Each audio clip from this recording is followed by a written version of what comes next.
We respectfully acknowledge the Gadigal people of the Eora Nation as the traditional custodians of the land in which this video was filmed.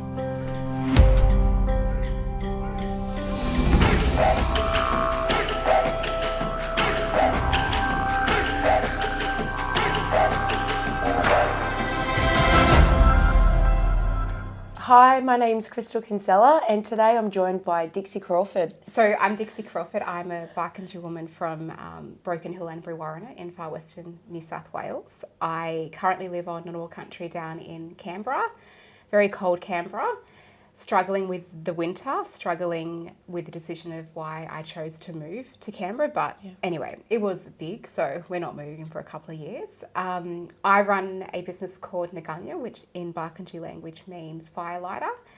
And when you get to know me, you will understand why that was the most appropriate name for my business. Yeah. So that's me. So talk to me about your why. Why are you in business? Why do you do what you do? I want to be honest, like big picture, and sometimes when people talk about what's your purpose, I always just roll my eyes at that because I didn't, and I was, not being critical of the public service, right? But, like the bureaucracy is a bit of a grind sometimes. And I didn't really feel joy and happiness or know that I was actually making an impact on the work that I was doing. And now that I've been in operations for 4 years, and now that I look back over the work that we've been doing, I would describe it as being really intentional, impactful, and certainly around wanting to make an impact on equity. So we know that not everyone is on a level playing field, right? And we think that funding programs and giving people access to services is going to be the thing that changes their life, that makes them feel good about themselves, gives them access to opportunities.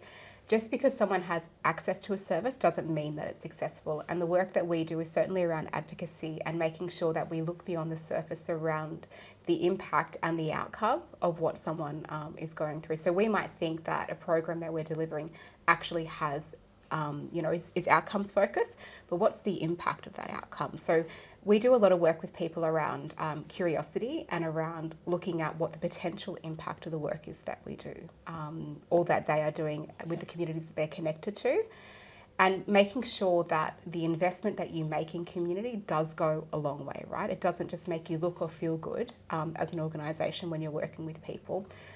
What's changing people's lives? So we are tenaciously pursuing equity and having really important conversations that go beyond the surface level.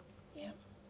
And I guess that's what does set you apart, because you are so brave and courageous to have some of those really difficult conversations. And I know how I felt when I've been in a room with you, even in the online rooms, how you really challenge people and get them to think deep, but also to, I guess, invoke their own curiosity to go and do the work that they need to do.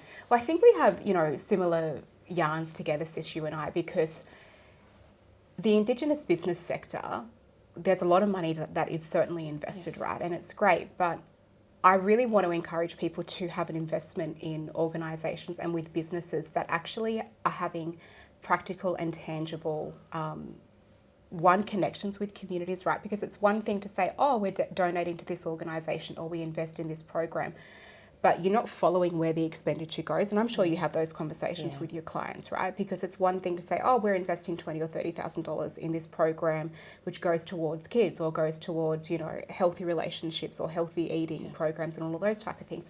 It's important, right? But how else do you follow the money and the expenditure of the dollar from an impact perspective? And whose family is that actually affecting, right? So we fund a lot of programs in our business, which are a part of our contracts. We fund, we support the PCYC in a program in Dubbo, which 300 kids go to on a Friday night. And we want to build a healthy relationship between the kids and the local Koori community that are there, particularly our young people, right?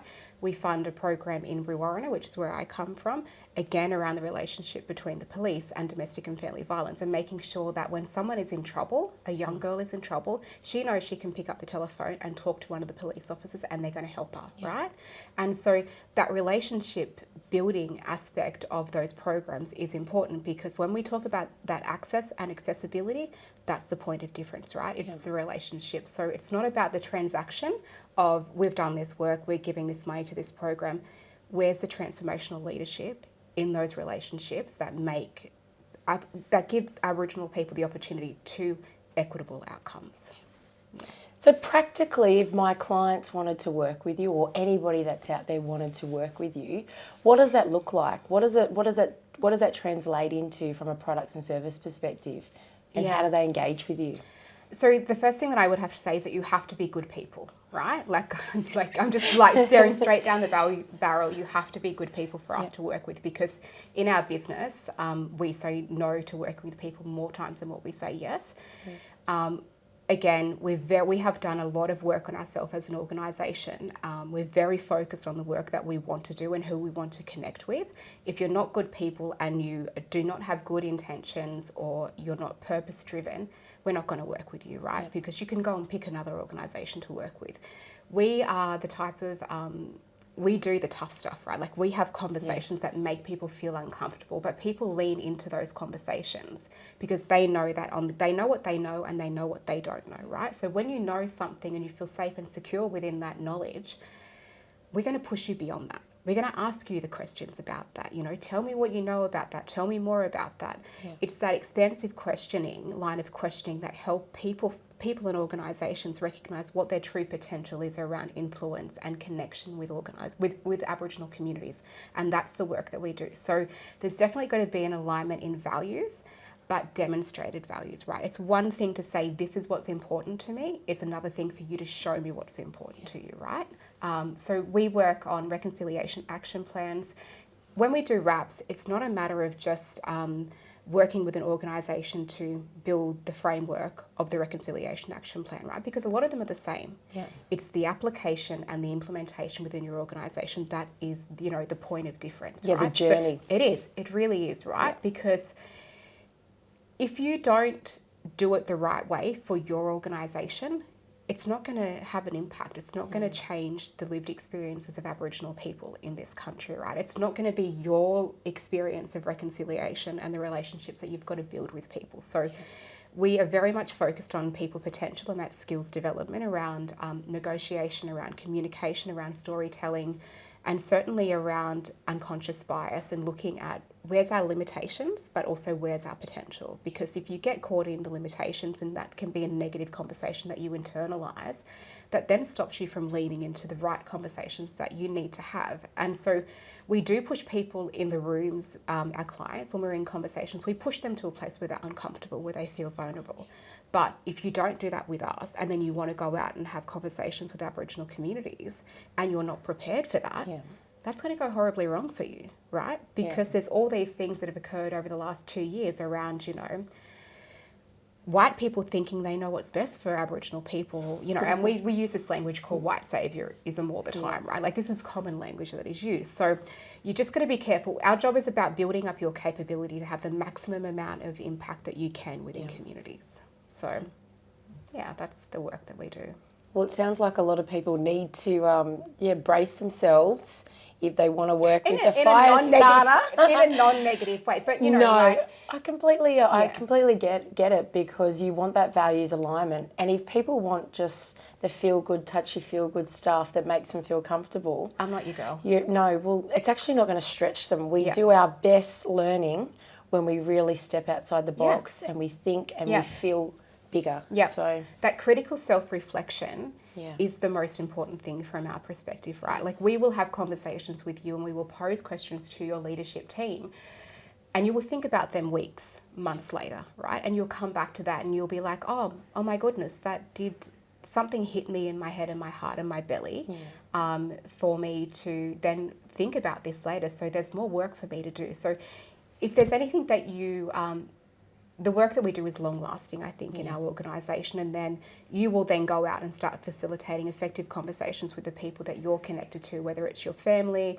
whether it's your organisation, your friends group, you know, where you do volunteering. What you learn with us what you learn with us about yourself and the role that you play in terms of reconciliation, it does have a ripple effect. Yeah, definitely.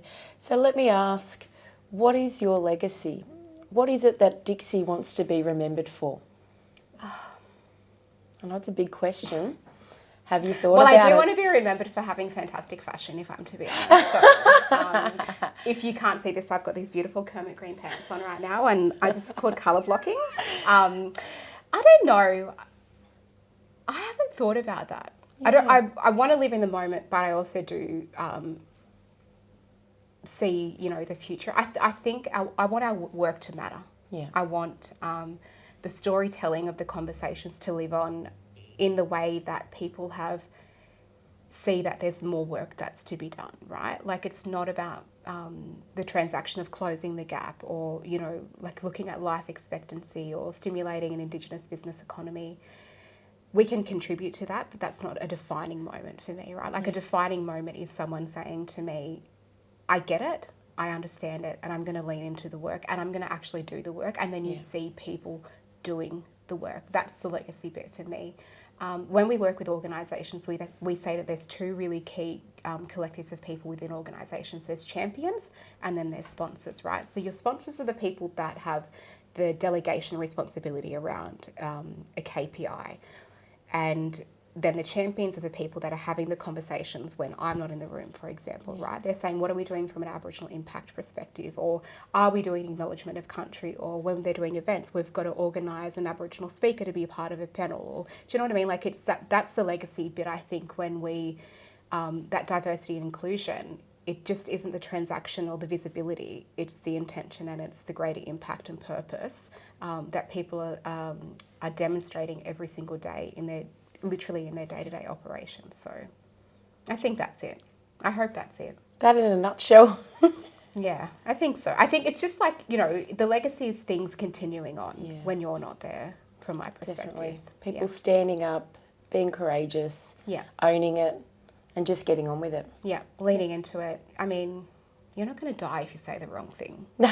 Like I say to my clients all the time, like they get worried about their acknowledgement of country, and I just say, well, are you going to die if you get it wrong? Yeah. Like, you're not. Like, it's live and learn. You learn. That's you right. learn, and you may not make that mistake again, or maybe you make that mistake again. Again, you're not going to die. It's going to be okay. But we all have to have these lived experiences if we really want to do the work, right? Like, if we really are prepared to lean in and have an impact, we've got to have those uncomfortable experiences and conversations. Yeah. And any kind of final words that you want to put out there in relation to who you are, what you do, and how people can work with you? Who we are. We are the type of people as an organisation that are very much focused on relationships and building a two-way street of communication and connection. The work that we do is focused on leadership development and not the transaction of cultural capability training or getting a rap done. So if you want to have surface level yarns, we're definitely not your people. I'll still take your money. No, I won't actually. But it's not. We're not about transactional work. It's transformative people work that we do.